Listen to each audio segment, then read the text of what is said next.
ఈరోజు వెనస్డే, అలాగే 5th day కూడా గణేషుని పెట్టి, ఇంకా ఈరోజు గణేషుడికి ఫేవరెట్ డే కదా అని చెప్పి మేమైతే గణేష్ టెంపుల్కి వచ్చేసాం. ఇది వచ్చేసి సికింద్రాబాద్ గణేష్ టెంపుల్. మీ అందరికీ తెలుసు అనుకుంటున్నా. ఇక్కడ డెకరేషన్ అయితే ఎవ్రీ ఇయర్ చాలా బాగా చేస్తారు. ఈసారి అయితే పెద్దవాళ్ళందరూ కలిసి మండపం మీద మంచిగా పాటలు భజన అయితే చేస్తున్నారు. నాకైతే చాలా మంచి వైబ్ వచ్చింది. ఎవ్రీ ఇయర్ వినాయక చవితికి ఖచ్చితంగా గణేష్ టెంపుల్కి అయితే వస్తాను, అలాగే న్యూ ఇయర్కి కూడా. సో ఇక్కడ మా ప్రవీణ్ చూస్తున్నారా, మంచిగా దేవుడికి మొక్కుకుంటున్నాడు. తనకు కూడా గణేష్ అంటే చాలా ఇష్టం.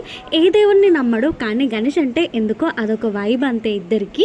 సో అలా టెంపుల్లో దర్శనం చేసుకున్న తర్వాత ఇంకా పూజారి అయితే మాకు పువ్వులు ఇచ్చారు.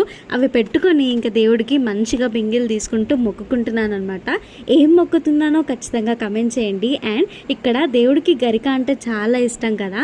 టెంపుల్కి వచ్చిన తర్వాత దేవుడికి గరిక పెట్టకపోతే అసలు గణేశుడు మనకి ఎలా వరం ఇస్తారో చెప్పండి. దర్శనం చేసుకొని ఇంటికి అయితే వెళ్ళిపోతున్నాం. నెక్స్ట్ వీడియో చూడాలంటే సబ్స్క్రైబ్ చేయాలి కదా మరి.